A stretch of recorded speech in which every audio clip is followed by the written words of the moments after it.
here, and welcome to the very first edition of The Right Has Left for 2026. I am your host for this podcast, Roy Garden, and I'm so glad to have you along.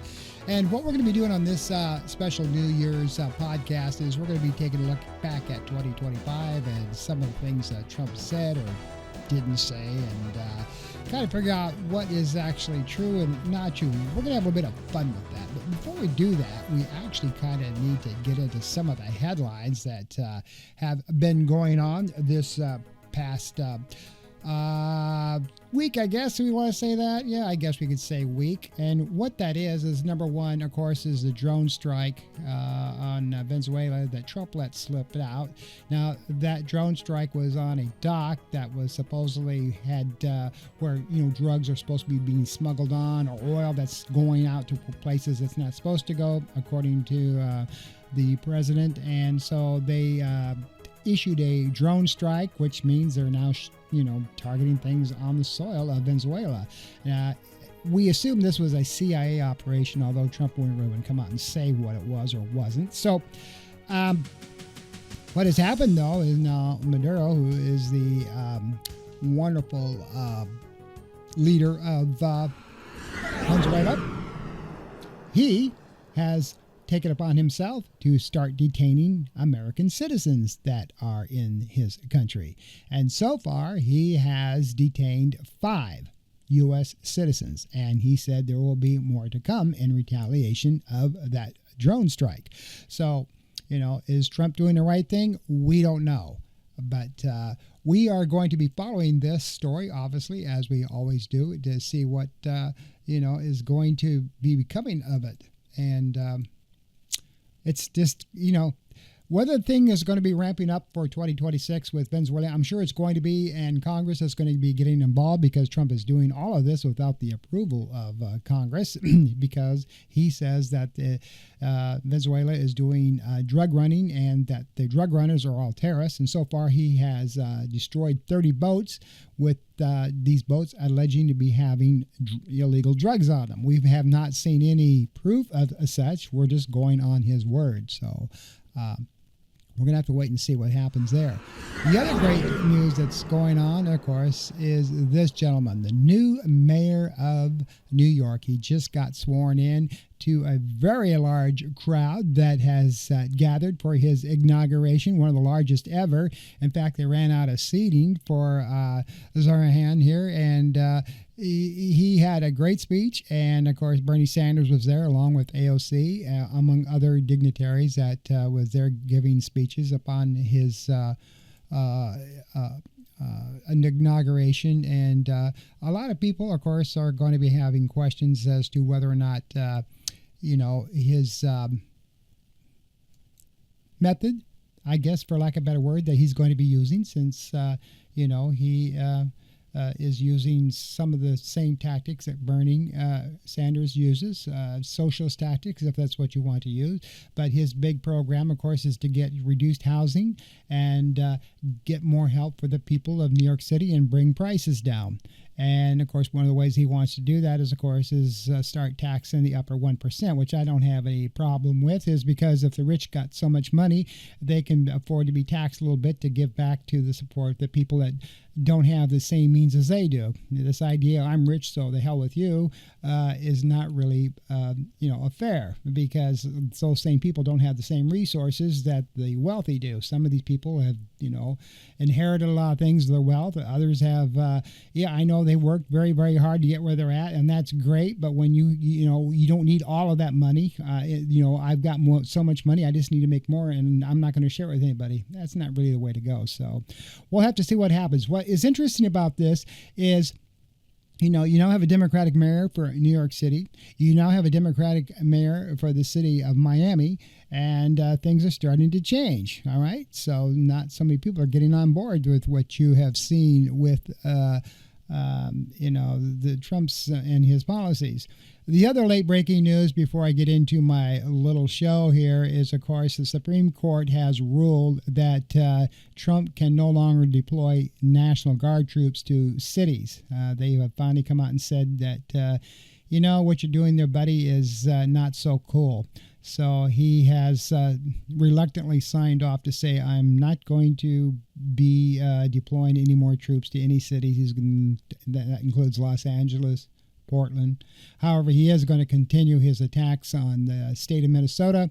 And now he's on this thing to where there's been billions of he loves the word billions. Everything is billions, in Trump's language. Everything is billions and billions of dollars.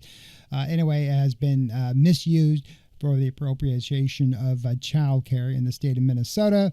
And the governor of Minnesota knew this was going on. He admitted that, there has been fraud, and but it's not billions and billions of dollars to what Trump has said, but, they have been working to curtail that.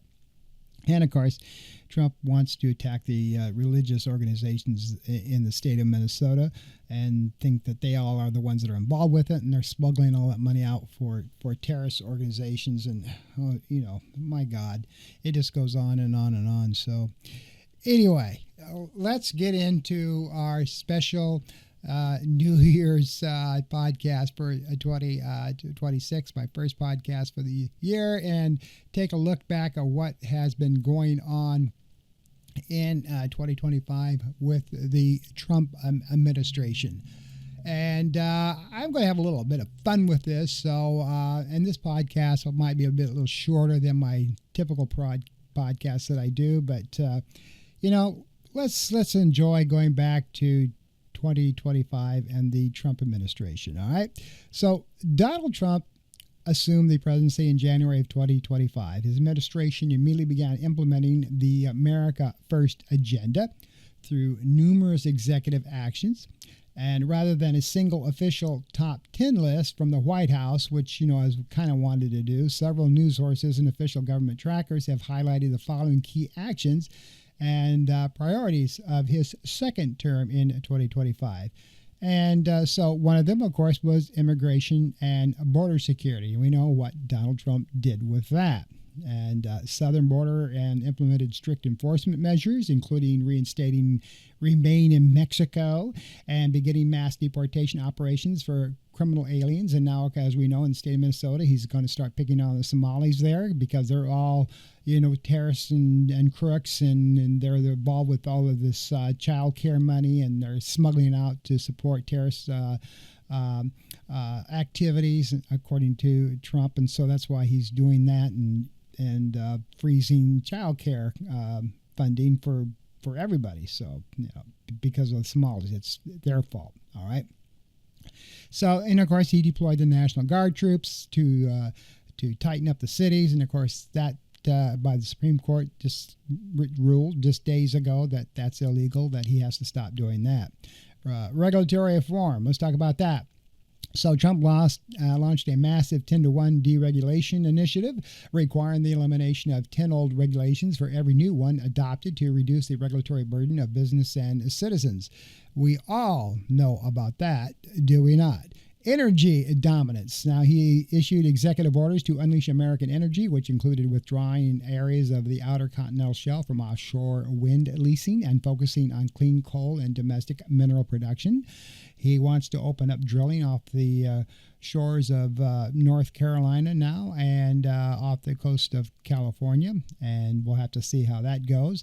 He's ending DEI and restoring meritocracy. He signed executive orders on his first day in office. Of course, his first day in office, he said he was going to end the conflict with Ukraine and Russia. That didn't work out too good, did it?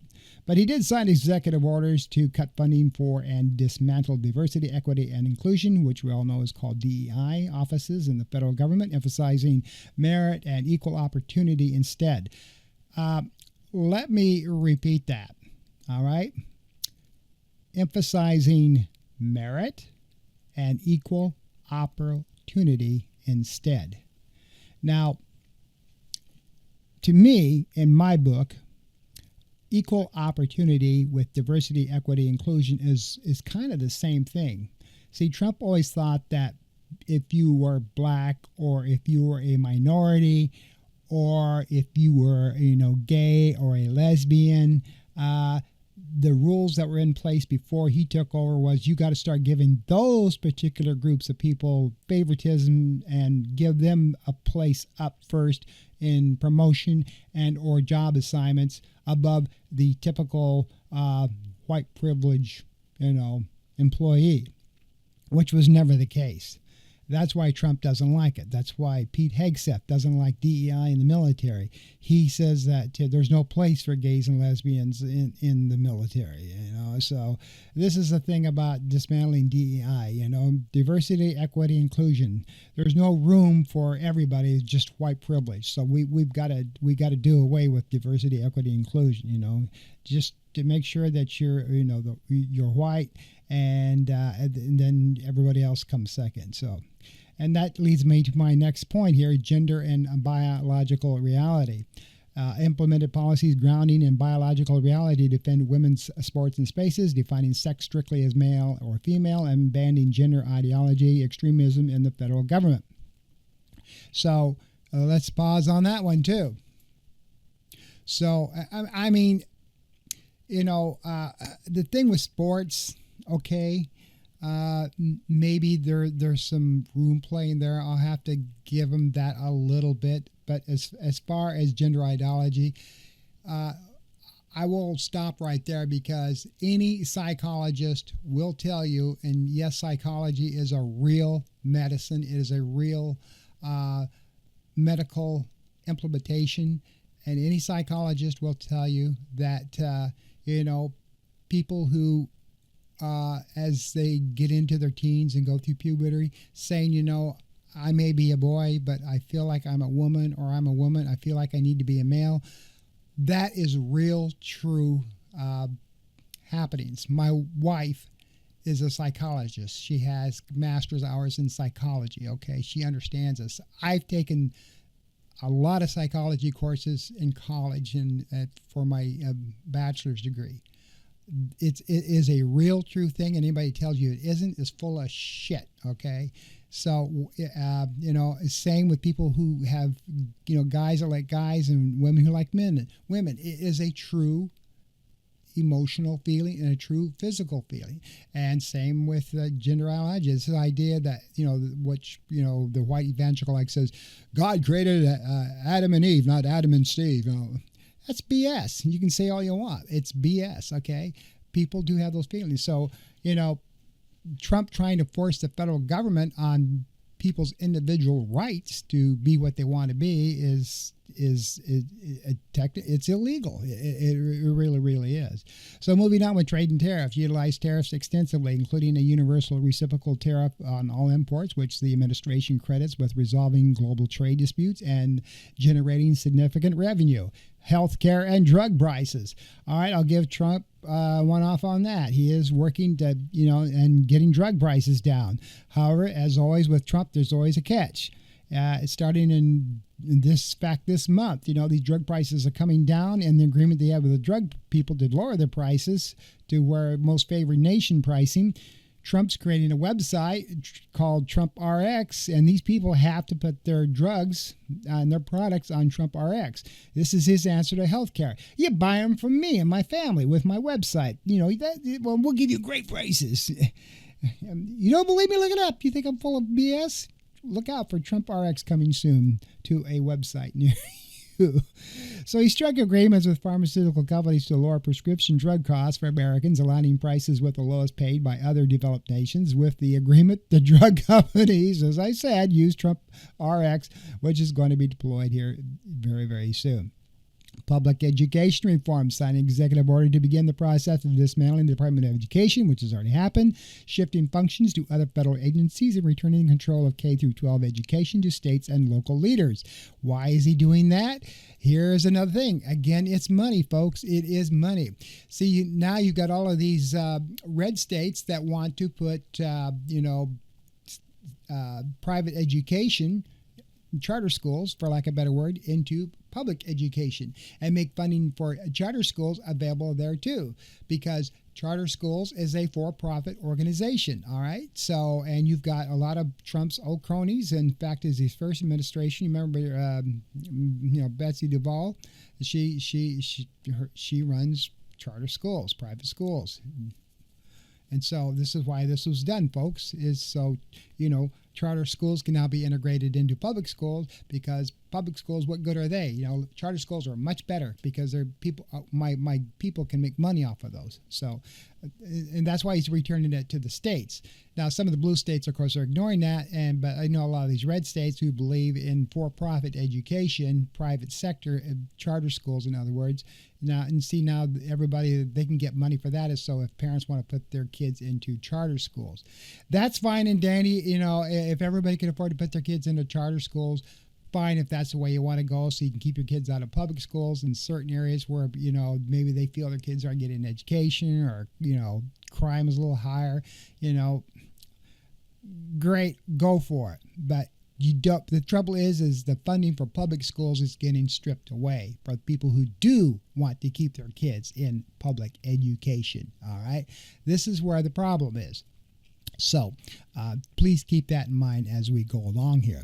He established the Department of Government Efficiency Initiative aimed at optimizing the federal workforce, eliminating waste, and cutting bureaucracy.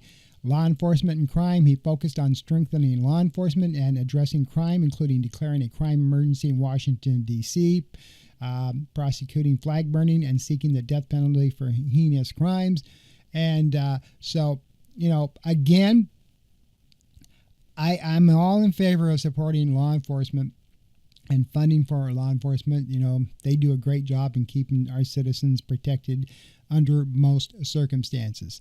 Okay.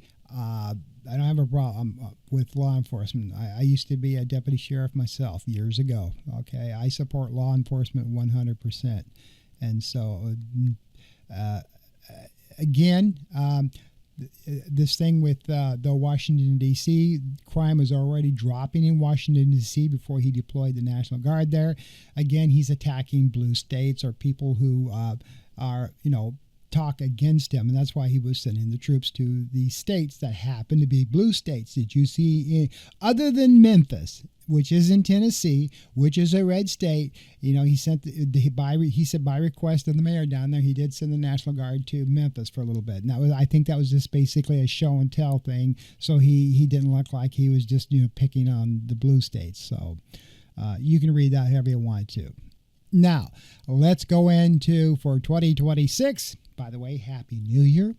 And now the mistruths. I don't like to use the word lie. That sounds a little harsh, maybe. How about embellished or a little mistruths? Let's use those words. So here we go. Number one, the lie. The mistruths. Trump secured $17 trillion or $18 trillion in investments in 2025. The president, who loves big numbers, even if they're fake, had a fictional figure he cited in speech after speech. A claim that he had secured $17 trillion investments in the U.S. in less than a year back in the White House. It didn't help Trump's case that the White House's own website said that at the time that it was actually $8.8 trillion, and even that figure was widely inflated. But he did proceed to increase to claim $18 trillion, even though the website still had it under $10 trillion. A little bit of mistruth next. Number two, every price is down. Trump lied even about subjects that everyday people could themselves see he was lying about.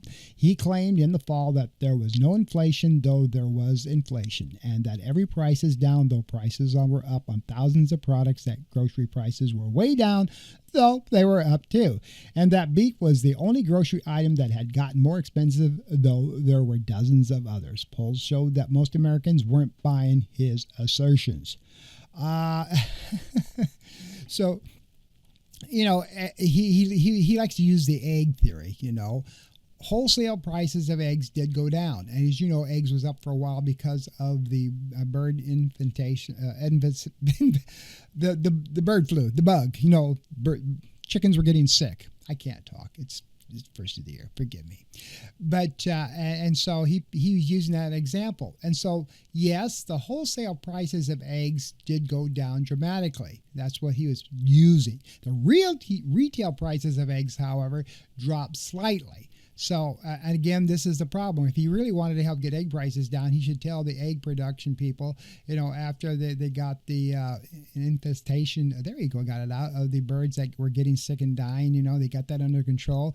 Well, with the wholesale prices dropping, retailers kept the prices up a little bit so they could absorb the profits. That's not fair to the American people. If the prices of wholesale eggs are dropping dramatically, like Trump said they were, that's where he's getting these figures, then you need to lower the prices of eggs more so to match that. And people weren't. They were just bringing them down a little bit so they could absorb the profits. So that's what that was going on. Number 3, Trump was reducing prescription drug prices by 2,000 to 3,000%. If that was the case, then drug prices would be free. There's no such thing. Even if you reduced them by 100%, these implausible figures, but impossible figures is what they are. He declared that on numerous occasions that his most favored nation policy was going to bring down the price of prescription drugs by 500% or more, sometimes 1,400 to 1,500%, or even 2,000 to 3,000%. These claims are debunked by math, of course, itself. A decline of more than 100% would mean that the Americans would get paid to acquire their medication. You would get paid. But the president kept making them, even though he could have simply touted real less than 100% price reductions on some drugs. And again, of course, these drug reduction prices and most favored nation pricing is all going to be part of his plan, that these drug companies will sell their drugs at those lower prices on Trump RX, which he wants to start up. Again, we got to go back to this. The president of the United States is not supposed to be involved in private business for himself and using his position as president to profit himself. And he gets around that saying, I'm not, but his family is. Okay. And this is why Congress even turns a blind eye to all of this, is that, there's nothing they can do. That the president, when he makes deals, he's always looking out for number one and number two, his family, when he does this stuff. So now you see Trump RX. And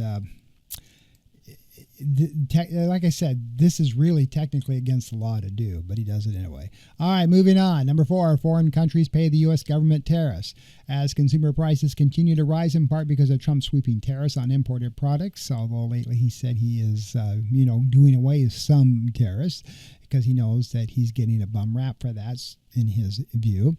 Trump clung to his familiar lie that these tariffs are paid by foreign countries, not by people or companies in the United States. The tariff payments to the government are made by U.S. importers, not foreign exporters, and importers often pass on some or all the added cost to the final consumer. We all know that. So I don't care if you see tariffs on imported products on cars or food products, anything, they are going to pass on those added costs to you, the consumer. If you don't believe that, you need to get out from underneath your frickin' rock if you don't believe that. Because prices are going up with imported products. People that are attacking on these tariffs, they're going to be passing it on to you. You think they're just going to absorb it all and say, gee, okay, I'm not going to pass that on to the consumer. I'll take the entire hit. Now, some companies do absorb some of it and maybe accept the fact that there's going to be a little less profit, but most of them don't. They're going to say, if you're going to tax me at 10 or 20 or 25% on imported goods, then my price is going to go up at least 18 to 20% to offset some of that. So, the president essentially fact-checked himself this past November when he told an interviewer that he would lower Americans' coffee prices by lowering his tariffs on imported coffee. Get it? Did you just hear that? If I lower the tariffs on imported coffee, prices on coffee will come back down, and the American coffee prices will drop. See, even he knows that. All right, moving on. Portland was burning down. That's the next mistruth that Trump said when he sent in the National Guard, which, as I just told you at the beginning of this podcast, they're pulling them out now because the Supreme Court told him to. But when his excuse to get the National Guard into Portland was that Portland was burning down. The president repeatedly said an American city was burning down or burning to the ground, even though it was absolutely not burning down or burning to the ground. Sporadic clashes between protesters and law enforcement outside one immigration and customs enforcement building in Portland did not mean a 145 square mile city was ablaze, as Portland residents, officials, and media outlets kept noting as he kept on saying it anyway. Portland is burning to the ground. Yeah. Next one. Washington, D.C. had no murders for 6 months. The president continued his long-established pattern of choosing dramatic untruths over facts that would have been useful to him if he had just stated them accurately, instead of correctly noting that crime in Washington, D.C. declined after his federal takeover of law enforcement there in this past August. He falsely claimed that 3 times in a November speech that the Capitol hadn't had a single murder in 6 months. Washington actually had more than 50 homicides over the 6-month period prior. Keyword, prior to the speech. Police statistics in Washington Post tracking kept showing. And so there you go. Moving on. I invaded Los Angeles and we opened up the water. Now, do you remember this? Trump lied about a supposed problem and then lied about his supposed solution to it. During his pre-inauguration transition period in January, the president basically linked wildfires in Los Angeles to a completely unrelated effort to use some of California's water to protect a fish species hundreds of miles to the north. Then, as president in March, he conjured up a heroic tale. I broke into Los Angeles. Can you believe it? I had a break-in. I invaded Los Angeles and we opened up the water, and the water is now flowing down. What Trump actually did was pull a stunt unrelated to Los Angeles, pointlessly sending about 2 billion gallons of water from one part of California's Central Valley to another part of that same valley. And of course, you know the MAGA. Oh, yeah, look, God dang it, by golly, you did it there. So, and of course, you know the governor of California. He just kind of looked at Trump and whatever, dude. Okay, moving on. The Democratic governor of Maryland called Trump the greatest president of my lifetime. It was a trivial lie, but it was notable for its brazenness. After Democratic Maryland Governor Wes Moore pushed back against Trump's assertions about public safety in Baltimore, Trump claimed that when he previously met Moore in private at the Army-Navy football game, Moore told him, "Sir, you're the greatest president of my lifetime, and sir, you're doing such a fantastic job." Trump loves the attaboy all the time. You know, if it's I don't know why psychologically this president, but he has to have positive feedback. He has to look great in the people's eye. He has to have consistent praise 24/7. I've never met a guy like this. I don't, psychologically or why I know why, but I'm not going to go into it. But, this is what he likes. The president either forgot or didn't care that a camera was present for that particular interaction, recording behind the scenes footage for a documentary show. The video aired by Fox News proved that Moore did not utter any of those praises to Trump claimed that he said he did. But the day after the video came out, Trump claimed that the camera caught Moore rather than Trump's own fabrication. So there you go. Like I said, if Trump doesn't think that nobody's around or catches anything, he can, embellish people's words to whatever. And, again, his base is going to believe it. If Trump says jump, his base says how high. If Trump says, make America great again, people, the sky is going to be pink tomorrow, they're all going to go, the president said the sky is going to be pink tomorrow. You need to look out for that. And that's sad. Critical thinking skills, folks. This is the whole purpose of my podcast. I just ask that you use critical thinking skills. Okay. Next, moving on, Ukraine has started Russia's war on Ukraine. So Ukraine started their own war to Russia, okay? So Trump showed a penchant for fake history, rewriting the facts around everything from the Great Depression to his own past. Perhaps his most ingenious examples were about Russia's war in Ukraine. You should have never started it, he said to Zelensky. You could have made a deal, Trump told Ukraine in February, reversing the reality of a war started by Russia. He later inaccurately minimized Ukrainians' heroism in repelling Russia's 2022 assault. So, this goes back and forth. It's the same with Israel and Palestine. Trump always says we're really close to getting a deal, and then nothing happens. He's got Zelensky and Putin talking again back and forth. We're really close to a deal. He's always close to a deal, but nothing happens, and that's where he came up with that taco word. Which I won't go into, but it's the same thing. Poor Trump gets so close to things and then crap falls apart, and then we're right back to square one. So hopefully we will get a deal this time. I mean, I want a deal just as much as the president does. I want everything to stop between Israel and Palestine. I want the Palestinian people to get back what was theirs, and I want Ukraine to get back what was theirs. And now we're to the point now where the president of Ukraine is willing to give up territory just to stop the devastation to his people, and we'll see. I think Putin pulls Trump strings. I really do, and it's sad that it's that way. But now, as anyone who has watched the 2024 campaign rallies could tell you, Trump ran on his serious promise to end the war in Ukraine either within 24 hours of his return to the White House. As we know, it didn't happen, and his answer to that was, "Well, it's a lot more complicated than I thought it was." So, as when he was president-elect, before I even arrived at the Oval Office, he said he could get that war stopped. Well, you've been in there almost a year now, buddy. Still going on, isn't it? So when a journalist asked Trump in May about the unfulfilled pledge as the war continued to rage more than 3 months into his term, he chose to rewrite history about this too, saying, among other things, that obviously that people know that when I said that, it was just in jest. The record shows it wasn't in jest. He was dead serious. It wasn't in jest. When he ran on that during these rallies, all the MAGA out there was you can, Mr. President. When you get in, I know you're going to stop the Ukraine because you can do it. His base, they just go nuts. And when he says he didn't do it, they all sympathize with him. Well, he said it was just joking. He said that. You people, the left should know that he was just joking. He couldn't really do that. They'll stick up for him no matter what he does. Okay, the U.S. government had planned to spend $50 million on condoms for Hamas.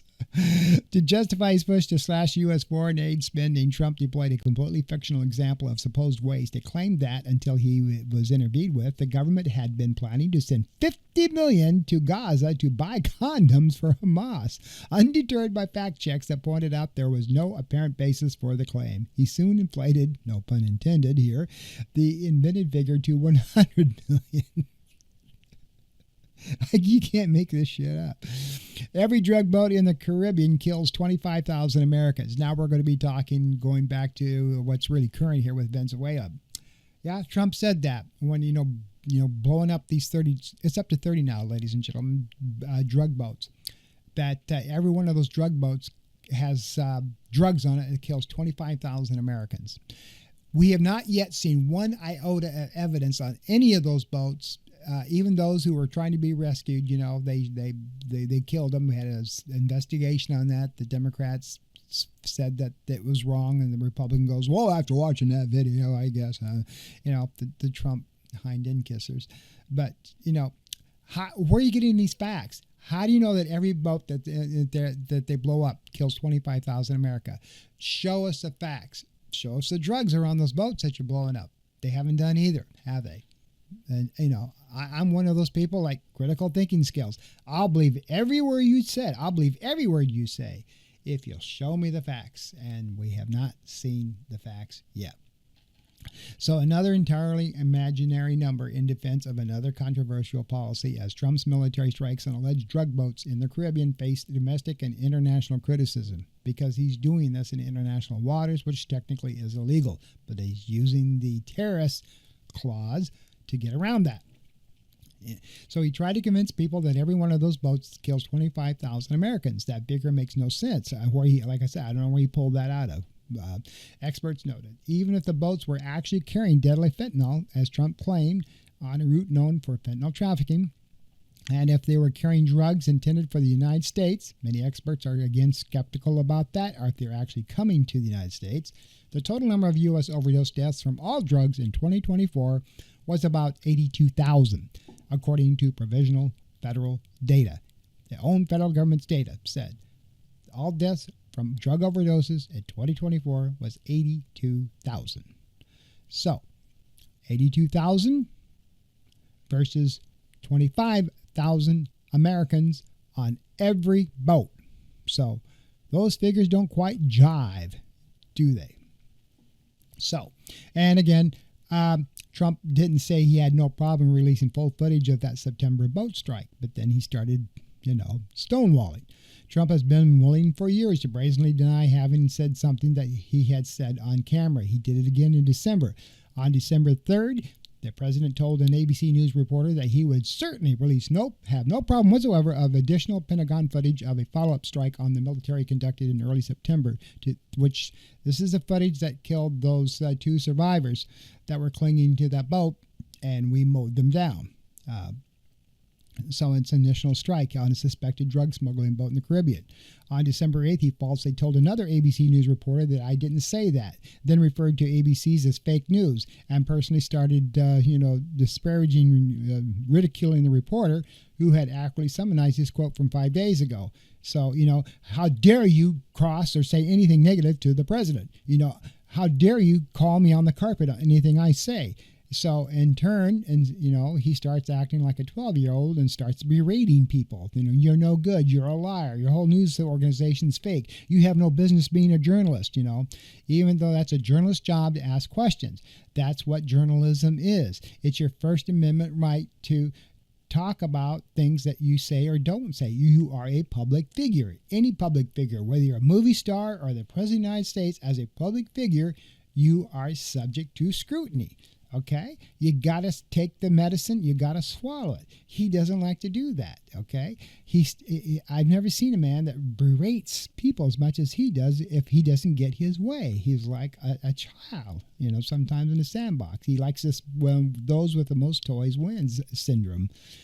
And, that's all part of narcissism, though. So, again, they have showed those footage, but here's where we go with this, okay? Even going back to World War II, there are rules of engagement. There are rules in war, the Geneva Convention and everything else entitled to this, all right? As far as those two survivors getting killed by our military.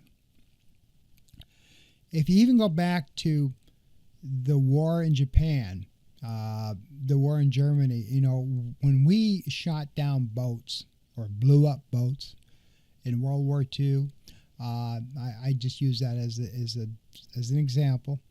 If there were people still clinging to the wreckage of the ships when it sank, before it sank, we in the military always pulled up the survivors. As much as we may hated Germany, as much as we hated Japan, if there were survivors in those seas, they always went into them if they could and rescued as many as they possibly could and pulled them on shore. And of course, they became prisoners of war. We just didn't let them sit there and drown, nor did we sit there and open up the machine gun to start mowing it. Look at that, they're survivors, kill them, and started mowing them down. Now, Germany did that. We know that for a fact. Japan, they also did that. We know that for a fact. But we are supposed to be more humane people here in the United States. We are supposed to set an example to others.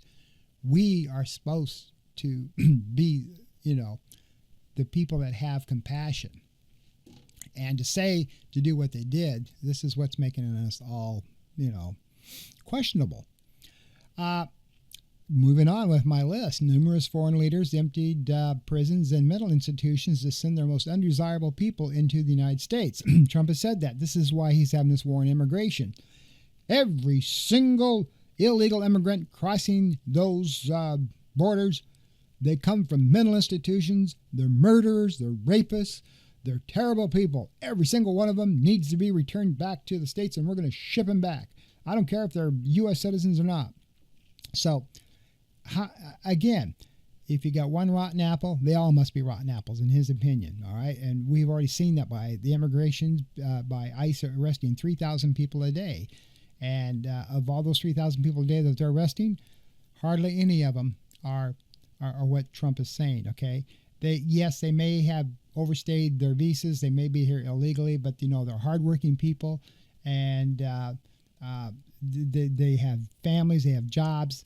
Some of them don't even have a traffic ticket. They're not rapists, murderers, nut jobs, and so on and so forth, as Trump says. But Trump has often managed to find a way to recite his most frequent migration tale. Numerous foreign countries, he claimed, again and again, emptied their prisons and mental institutions and sent the unwanted people formerly living in them in the U.S. as migrants. He sometimes added vivid flourishes too. In a speech in June, he said their countries would bust them or drive them right into our border and say, go in there. If you ever come back, we're going to kill you. It did not seem to bother Trump that his own campaign and White House teams were never able to produce proof that even one foreign leader had done this, let alone foreign leaders all over the world as he has claimed. Again, this is a campaign thing that the mega base swallowed up and believed it because he said it. If Trump said it, it's got to be the gospel. If he said it, it's got to be true. All right? So, again, there hasn't been one witness that said they've seen buses pull up and people getting off the buses, looking like it's the same thing with this thing they're running on with these tattoos, okay? That some of these people that have tattoos, well, they're all gang tattoos in their opinion, and they're not, but he says they are. They're saying this because it's part of Project 2025, folks. That's why he's saying this. The thing is to get rid of everybody that has brown skin or is not white privileged. Get them out of here. That's their campaign. And as you know, even though you might be an American citizen or whatever, and you're working here and you've been here for 30, 40, 50 years, whatever the case may be, he wants them out of here. So, and again, they've never seen any buses that were lined up by the borders with 40, 50 people getting unloaded, and get out of here. And if you come back across the border, we're going to kill you. Do you think they're saying that in Canada? Do you think they're saying that in Mexico? There might be a country out there that possibly, maybe they said that. But again, we just want the proof. If you're going to say these things, simply show us the proof. Show us in writing. Show us the evidence. If you're going to shoot your mouth off, just simply show us the proof, okay? And we'll believe you. And I'll be the first to say, God, I'm so sorry. I am sorry I said any of this. And now that I've seen the proof, I stand corrected. And any legitimate journalist would say the same thing. I've seen the evidence. This is proof. I stand corrected and I apologize. And then you move on. But so far in these 3 or 4 years of all of this stuff, we haven't seen any evidence, And it's not conspiracy theory. It's not, we don't believe you. It's just we haven't seen any evidence. So if we don't have the proof and you can't produce the proof, then we got to assume that you are fibbing. But Trump has used deception in his campaign for a Nobel Peace Prize, asserting that the United Nations in September, I ended 7 wars, and in all cases they were raging with countless thousands of people being killed. He proceeded to list these supposed raging wars, and as he did on other occasions, included Egypt and Ethiopia, who were never at war during his presidency. They have an ongoing diplomatic dispute about an Ethiopian dam project, but it's not a war. That wasn't the only problem with Trump's list. Either among other issues, he included a mystery situation between Siberia and Kosovo, that also never had a Trump-era war, and a war in the Democratic Republic of Congo that hadn't ended. Trump started claiming he ended 8 wars after he helped to broker an October ceasefire between Israel and Hamas, even after some killing in Gaza continued, and even after another conflict on his list between Thailand and Cambodia resumed in December. And I remember that one vividly. You remember the ceasefire agreement that he did broker? It didn't last 48 hours, and Israel started shooting again, and more people in Palestine died. They went right back to the ceasefire, didn't even hold up. They went in there and started, even though it wasn't as huge as it was, Israel started going back in there and shooting and killing people again. But Trump did not end 8 wars. He said that because he thought the Nobel Peace Prize people would take notice and perhaps reconsider him for a Nobel Peace Prize, which he desperately wants so bad. And that's why he said that. And another thing that's going on is the people of Canada like the idea of becoming the 51st state. And I just did my special on the Canadians and coming to the U.S. They're not coming here anymore. Well, they are. Few of them are, but most of them now are starting to set up winter digs in Mexico and Portugal because they don't want to come to the U.S. anymore, because the U.S. has started scrutinizing everyone Canadian that comes across the border. They want them to start paying money to come across the border. And the Canadians, they have owned so much land here and stuff, and were basically loved by the U.S. people. They still are loved by the U.S. people. They just don't like what the Trump administration is doing to them. And they have absolutely no desire whatsoever to become the 51st U.S. state. You know, where Trump is getting that, I have no idea. Trump's long list of early 2025 false claims about Canada, which he was proposing to annex, included a variety of inaccurate comments about trade and defense. One assertion stood out as especially wrong: the claim that the people of Canada like his idea of Canada becoming the 51st state. I don't know who the hell he was talking to. There isn't one Canadian that wants to belong to the United States. Now, polls found the idea was widely unpopular with the people of Canada, opposed by somewhere around 9 in 10 adults. Now, there may be some young people in Canada that would like to become, the 51st state. One unique thing about Canada is they are very westernized. They actually get a lot of U.S. television over there, just across the border, like in Windsor, Canada, across the river from Detroit, and things like that, and Quebec. So maybe there might be some few people there that maybe think the idea is great. It's just the idea of, Trump wanting to annex Greenland. Maybe there are some few people up there in that barren country that wants to belong to the United States. We don't know. The thing of it is Trump doesn't even recognize Puerto Rico, which is a U.S. possession, or the U.S. Virgin Islands. He can't even get the using the word president and stuff and like that. These are U.S. possessions, and Puerto Rico has been on the list for a long time, become our 51st state. But he despises the people of Puerto Rico because they're Spanish. You remember this thing where he's throwing paper towels at them because they wouldn't get any hurricane relief? Yeah. Now, Capitol rioters didn't assault anybody during the insurrection in January. Trump has tried for more than 4 years to rewrite the facts about the insurrection of January 6, 2021, in which a mob of Trump supporters stormed the U.S. Capitol.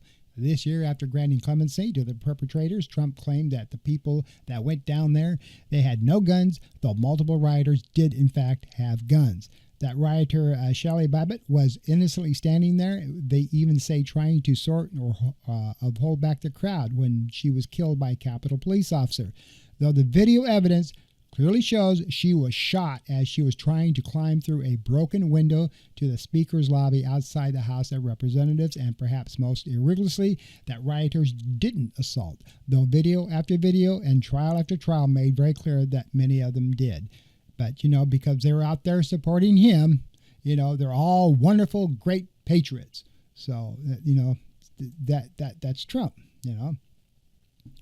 And there are people, though, that do stay their ground and believe about the insurrection. And Liz Cheney is one of them. She lost her congressional seat because she stood for the Constitution and not the BS of the MAGA people. Now, another mistruth: critical media coverage of Trump is illegal. So this is where we're getting into straight state-controlled media. Trump so regularly claimed that news outlets' critical coverage of him is illegal, and that these accusations are not treated as news by most outlets. It is worth noting that Trump's claim, of course, is, again, not so much true. He wants state-controlled media. He does. He sees what North Korea does and what Russia does. He thinks, and he sees that, and he says, "That's wonderful. Everything that's on television is positive and beautiful about me and my administration. Now, if I could just do that here in the U.S. like they do in North Korea and Russia, that would be so great. People don't need to know about anything that's wrong. They need to see everything in a positive light. This would make America great again." Really, that's what you're seeing there. Freedom of the press has been something that has been given to us since this country was formed. You go back to the founding fathers. They always believed in freedom of the press. They always, I don't care if it's a Democrat in the White House. Everybody had the right to say something negative about Joe Biden. I'm not just here talking about Democrats. I don't care who's in the White House. Trump, Biden, Bush's, Clinton, go way back. It boils down, because I am a former journalist myself. I have worked in broadcast media for 30 plus years. The freedom of the press and the journalism right to ask questions is a God-given right, okay? And just what Trump is saying here, that he wants a state-controlled media and that it's illegal to give critical coverage about him, is a bold, false lie. It is. The media has a right to say anything they want. Even though we're now seeing CBS News and ABC bow down a little bit to him, because they did, he had to have the FCC's approval, which he now controls, which, this has never happened before, but now he's got one of his cronies in there running the FCC. So, you saw CBS bow down because they needed the merger of Sundance to go through with Paramount. You've seen ABC News, bow down. Because of their mergers. And pretty soon, CNN is up for sale, and you're going to probably see some hind end kissing there now, is because they need a merger deal done. This is just the world we live in now because of streaming media, so a lot of these big media corporations are now starting to merge with other things, and to do that, they need the Federal Communications Commission's permission to do so, and of course, they're not going to get their permission unless there's a little done. So, this is how, you're starting to see slowly a state-controlled media, and that everything is positive, is because of the fact that the way they're manipulating things.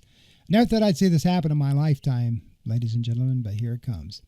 And, of course, going on, Trump didn't pressure the Justice Department to go after his opponents. CBS journalist Norah MacDonald reminded Trump in late October that 3 of his political opponents had recently been indicted. Former Trump National Security Advisor John Bolton, former FBI Director James Comey, and New York Attorney General Letitia James. And she asked Trump if she had instructed the Justice Department to go after any of them. His response was, no, not in any way, shape, or form. No, but that definitive claim was definitely debunked by a scroll through in his own Truth Social feed. Less than 2 months prior, Trump had made a social media post publicly pressuring, and I had this on my podcast, the head of the Justice Department, Attorney General Pam Bondi, to take legal action now against Comey and James, plus another Trump foe, Democratic Representative Adam Schiff. So, yeah, he said that. So, but he said he never did. But, this is an example where the press is a good thing, because they can come back and rebuke and debunk anything that you say. Again, I'm not picking necessarily on Donald Trump, although this podcast is about him. In my future shows, if we have a Democratic president, I do the same thing. I mean, you got to hold these people accountable, because when you got a Republican-controlled House, a Republican-controlled Senate, and you got a Supreme Court that has given the lead way that they have given to this particular president, you got to do something, folks. And this is why the midterms, is looking more and more like the Democrats are going to get the House back, and there'll be some actual checks and balances finally. All right. Another one here, I've just lost count where I'm at. Obama, Biden, and Comey made up the Epstein files. So, did you hear that? Obama, Biden, and Comey made up the Epstein files. Trump deployed an audacious lie in support of his effort to prevent the release of the documents related to the deceased sex offender Jeff Epstein. He said in July, these files were made up by Comey, they were made up by Obama, they were made up by the Biden administration. The Epstein files are real documents that were not made up by anyone. All right, that's the thing, and we already know that now. And of course, the Justice Department's taking their time getting them out. They said there's now 1 million more documents they got to go through and do redactions on. Just to make sure that they're okay. And we're finding out that the redactions that they're doing is things that are in there as talks about Donald Trump. That's what they're redacting. If it's about Clinton or anybody else, those are going right through. So as a PolitiFact had noted, federal investigations into Epstein occurred during the George W. Bush administration. Did you hear that? It started with George W. Bush, ladies and gentlemen. And the first Trump administration, while Comey was in private sector, Epstein died more than a year before Biden was even elected president, though accomplice Ghislaine Maxwell is serving a 20-year prison sentence. Now, Comey's daughter, Maureen Comey, was a prosecutor in the cases against Epstein and Maxwell, but that doesn't help Trump's claim. Another made-up story. The 2020 election was rigged and stolen. He is still saying this, folks. It was rigged and stolen. One of Trump's biggest mistruths, I gotta watch what I say, and 2025 was also one of the biggest mistruths of 2020, and 2021, 22, and 23, and 24. Months after his triumphant return to the White House, he continued to relentlessly push nonsense about the defeat in 2020, still saying it was rigged and it was stolen, and though it was, everybody's seen it's been a free and fair, and that election as this now has been caught, though that all in all is baseless and it's a lie. The U.S. is the only country in the world with mail-in voting. He says this too. We're the only country in the world that has mail-in voting. And this is why we got, and he's, of course, on a campaign to, fact check and try to do something with mail-in voting. So, because he knows that people who mail-in voting, they might, he's still trying to control the elections so only Republicans get elected. This is why we're seeing gerrymandering going on around between Texas and here in Florida and other states. They want to change districting so the Republicans are favored. They are scared to death. They are scared shitless that they're going to lose the midterms. All right, so they're doing everything they possibly can to make sure that they can somehow, some way, always have the Republicans win, not that they're in control. Now, while seeking to eradicate to mail-in voting, Trump repeatedly has lied to the United States, U.S. It's the only country in the world that has mail-in voting. Dozens of other countries use mail-in voting, including Canada, the United Kingdom, Germany, Australia, and Switzerland. Trump deployed similar false claims in his quest to end birthright citizenship, wrongly saying that the U.S. is the only country that has a policy actually used by dozens of other countries that also have birthright citizenship. All right. Healthcare legislation and Democrats, President Donald Trump. He has gone on to say that as far as healthcare, that babies get 80 plus vaccines at once. Few political lies are as potentially harmful as lies about vaccines, and Trump delivered a flurry of those as well. Making up numbers again, he falsely claimed that in September that you have a little child, a little fragile child, and you get a vast vaccination of 80 different vaccines, I guess 80 different blends, and they pump all that into the baby. He falsely claimed in October. You give 82 vaccines and a shot to a little baby that hasn't even formed yet. Babies don't get 80 or 82 different vaccines in total, let alone all at once. And different vaccines aren't mixed together as a vat. Where he gets this information, I don't know unless he's getting it from Kennedy, but any medical professional can tell you that. But he says this stuff, and his base out there, and then they go around and tell everybody else, the president says, Trump says, it's got to be true. And again, his big domestic policy bill didn't change Medicaid. That's another, unfortunately, mistruth. It changed Medicaid dramatically. Lots of Americans were concerned about how Trump's big, beautiful domestic policy bill would affect Medicaid. Trump's solution, false claim it wouldn't affect Medicaid. Your Medicaid is just left alone. Nothing's going to happen to it. It's left the same, he said in June. Though the bill made major changes to Medicaid rules, reduced federal funding for the program by hundreds of billions of dollars, and they took all those hundreds of billions of dollars. You know what they sent it? They sent it to Homeland Security. That's where all that money went, to build these more jails and prisons and to hire more ICE people who are hardly even being vetted. That's where your billions of dollars went. Now we're in January. You've now seen that how much health care is going to skyrocket. You've seen the numbers, ladies and gentlemen. Now, all I can say is, I told you so. All right? Hundreds of billions of dollars was expected by the nonpartisan Congressional Budget Office to result in millions more people being uninsured in 2034. The domestic policy bill was the single most popular bill ever signed, as with prices Trump portrayed up as down, and his poll numbers, as multiple polls showed that the big domestic policy bill, big beautiful bill you like to call it, was highly unpopular. More unpopular than any major bill passed in the last 30 years, according to one scholar's analysis. Trump proclaimed that the most popular bill ever signed in the history of our country, repeating that this is the single most popular bill ever signed. He didn't and couldn't provide any evidence to that boast. We already know that the big, beautiful bill is totally unpopular, and it's going to show up in the midterm polls, ladies and gentlemen. It's going to show up, especially with health care. The Democrats tried to tell you so. Everybody thumbed their nose at them, and now look what you got. Your health care is going to skyrocket. It already is. And the same thing with the, you might get some reduced pricing on those bills because of the favored nation policy that Trump did. Again, I'm transparent. If Trump does something good, I'm the first one to tell you so. The only problem with that is the agreement that those drugs have to be sold on Trump RX on the website. I'm sure they'll be available elsewhere. But, again, that was just cheesy and that was wrong. But again, who's going to check him when he's been doing all sorts of private investments and making deals behind the scenes, and so he gets something out of it.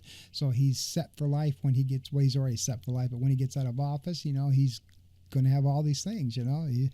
He's profiting, and you're not supposed to profit privately when you are the president and make deals and set up stuff like he has been doing. But so it goes. Okay. That is my special 2025 New Year's presentation, starting off the year in a right note with the right has left. And those are the things that have happened in 2025. Fact-checked and fact-checked. And if you don't believe me, look it up yourself. You can use Google just as well as I can. And again, the one thing that I hope in 2026 is that our journalists get back some of the freedom to do the job that they're supposed to do.